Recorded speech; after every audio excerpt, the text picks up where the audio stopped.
Hello. Study അബ്രോഡും മൈഗ്രേഷനും നോക്കുന്ന കാൻഡിഡേറ്റ്സിന് വരുന്ന ഒരു മേജർ ഡൗട്ടാണ് IELTS ആണോ PTE ആണോ ഈസി ആയിട്ടുള്ള എക്സാം, അല്ലെങ്കിൽ ആ കാൻഡിഡേറ്റിന് ആപ്റ്റ് ആയിട്ടുള്ളത് IELTS ആണോ PTE ആണോ എന്നുള്ളത്. അപ്പോൾ അതിനൊരു ക്ലിയർ കട്ട് സൊല്യൂഷനുമായിട്ടാണ് ഞാൻ ഇന്നിവിടെ ഈ വീഡിയോ പ്രസൻറ്റ് ചെയ്യുന്നത്. I am Ms. Riya Riaz. I am the founder and training head at Ms. Riaz Academy. IELTS രണ്ട് രീതിയിൽ നിങ്ങൾക്ക് എക്സാം എഴുതാവുന്നതാണ്. ഒന്ന് കമ്പ്യൂട്ടർ ഡെലിവേർഡ് രീതിയിലും മറ്റൊന്ന് പെൻ പേപ്പർ ബേസ്ഡ് മോഡലും. അപ്പോൾ നിങ്ങൾക്കൊരു കമ്പ്യൂട്ടർ യൂസ് ചെയ്യുന്നതിൽ ഒരു ഇൻ്റർമീഡിയറ്റ് ലെവൽ ഓഫ് പ്രൊഫിഷ്യൻസി ഉണ്ടെങ്കിൽ നിങ്ങൾക്ക് കമ്പ്യൂട്ടർ മോഡിൽ എക്സാം എഴുതാവുന്നതാണ്. അല്ല, നിങ്ങളുടെ പ്രൊഫിഷ്യൻസി കുറവാണെന്നുണ്ടെങ്കിൽ just go with pen paper based exam. IELTSൻ്റെ റൈറ്റിംഗ് ആൻഡ് സ്പീക്കിംഗ് ഇവാലുവേഷൻ ചെയ്യുന്നത് ഹ്യൂമൻ എക്സാമിനേഴ്സ് ആയിരിക്കും. നേരെ മറിച്ച് PTE ഒറ്റ മോഡിൽ മാത്രമായിരിക്കും നിങ്ങൾക്ക് എക്സാം എഴുതാൻ പറ്റുക, കമ്പ്യൂട്ടർ ഡെലിവേർഡിൽ മാത്രം.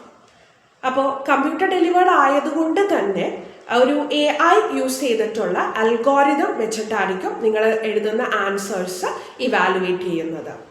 അപ്പോൾ PTE എഴുതണം എന്നുണ്ടെങ്കിൽ നിങ്ങൾക്ക് അത്യാവശ്യം നല്ല രീതിയിലുള്ള കമ്പ്യൂട്ടർ പ്രൊഫിഷ്യൻസി ആവശ്യമാണ്. ഇനി ആർക്കൊക്കെയാണ് PTE സ്യൂട്ടബിൾ ആയിട്ടുള്ളതെന്നും ആർക്കൊക്കെയാണ് IELTS സ്യൂട്ടബിൾ ആയിട്ടുള്ളതെന്നും നോക്കാം. അപ്പോൾ PTEയുടെ കേസ് പറയുകയാണെന്നുണ്ടെങ്കിൽ അത് കംപ്ലീറ്റ്ലി കമ്പ്യൂട്ടറിലായിരിക്കും നമ്മൾ എക്സാം കൊടുക്കുന്നുണ്ടാവുക.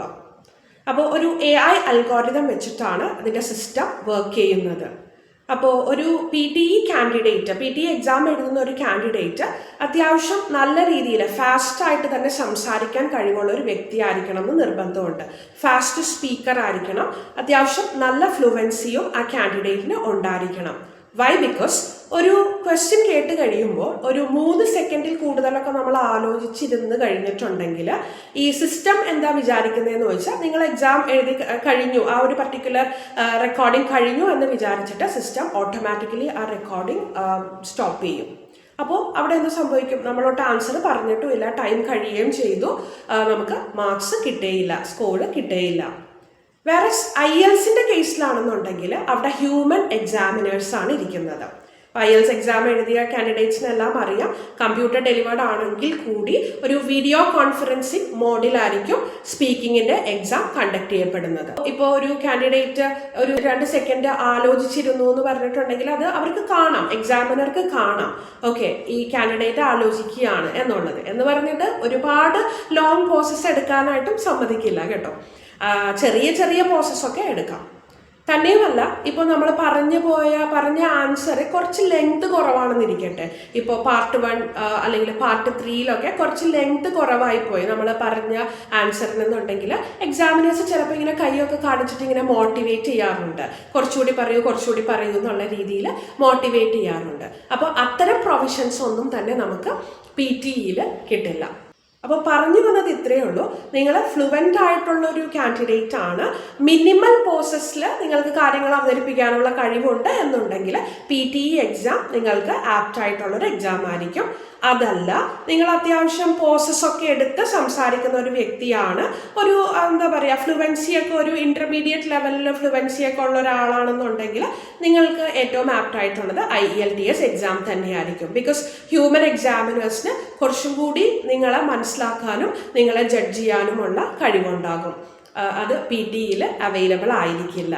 ഇനി രണ്ടാമതായിട്ട് PTE എക്സാം എഴുതുന്ന കാൻഡിഡേറ്റ്സിന് അത്യാവശ്യം നല്ല ഫ്ലുവൻസി മാൻഡേറ്ററി ആണ്. കാരണം ഇതൊരു AI അൽഗോരിതം യൂസ് ചെയ്തിട്ടാണ് ഇതിൻ്റെ കറക്ഷൻസും കാര്യങ്ങളെല്ലാം വരുന്നത്. അപ്പോൾ നിങ്ങളുടെ റീജിയണൽ ഇൻഫ്ലുവൻസ് അല്ലെങ്കിൽ മദർ ടങ് ഇൻഫ്ലുവൻസ് എന്നൊക്കെ നമ്മൾ പറയാറുണ്ട്. ഇപ്പോൾ മലയാളികൾ സംസാരിക്കുമ്പോൾ ആ ഒരു മദർ ടങ് ഇൻഫ്ലുവൻസ് ഒക്കെ നമ്മളുടെ ഭാഷയിൽ, ഇംഗ്ലീഷ് ഭാഷയിൽ കയറി വരാറുണ്ട്. അപ്പോൾ അതൊന്നും മനസ്സിലാക്കാനുള്ള കഴിവ് നമ്മളുടെ PTE സോഫ്റ്റ്വെയറിന് ഉണ്ടാവില്ല. അപ്പോൾ നിങ്ങളൊരു അൺക്ലിയർ പ്രൊനൗൺസിയേഷനോ ആക്സെൻറ്റ്, റീജിയണൽ ആക്സെൻറ്റ് കയറി വരികയോ ചെയ്തിട്ടുണ്ടെങ്കിൽ നിങ്ങളുടെ PTEയുടെ സ്കോർസ് ലോ ആയിരിക്കും. നേരെ മറിച്ച് IELTS എക്സാം ആണെന്നുണ്ടെങ്കിൽ അവിടെ ഇരിക്കുന്നത് ഹ്യൂമൻ എക്സാമിനേഴ്സ് ആണ്.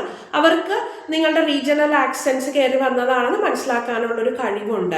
ഈവൻ ഇഫ് ദ പ്രൊനൗൺസിയേഷൻ, നിങ്ങൾ പ്രൊനൗൺസ് ചെയ്യുന്ന കാര്യങ്ങൾ പെർഫെക്റ്റ്, തെറ്റായിട്ട് പ്രൊനൗൺസ് ചെയ്യാൻ പാടില്ല. ബിക്കോസ് IELTSൻ്റെ ഒരു ഇവാലുവേഷൻ ക്രൈറ്റീരിയ ആണ് പ്രൊനൗൺസിയേഷൻ എന്നുള്ളത്.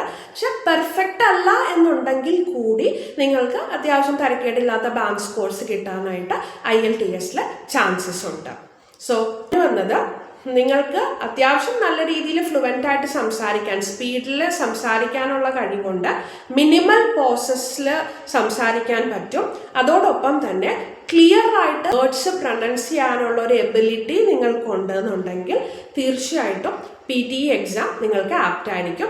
അതേസമയം നിങ്ങൾ അത്യാവശ്യം പോസസ് ഒക്കെ എടുത്ത് സംസാരിക്കുന്ന വ്യക്തിയാണ്, പ്രൊനൗൺസിയേഷൻ അത്ര പെർഫെക്റ്റ് ഒന്നുമല്ല, പിന്നെ കുറച്ച് നിർത്തി സംസാരിക്കുന്ന ആളൊക്കെ ആണെന്നുണ്ടെങ്കിൽ just go with IELTS exam. So I hope എല്ലാവർക്കും മനസ്സിലായെന്ന് വിചാരിക്കുന്നു. ആർക്കൊക്കെയാണ് IELTS ആപ്റ്റ് ആയിട്ടുള്ളത്, ആർക്കൊക്കെയാണ് PTE ആപ്റ്റ് ആയിട്ടുള്ളത് എന്നുള്ളതിൻ്റെ കാര്യങ്ങൾ. സോ വീഡിയോ ഇഷ്ടമായെങ്കിൽ please subscribe and support the channel. Thank you for watching.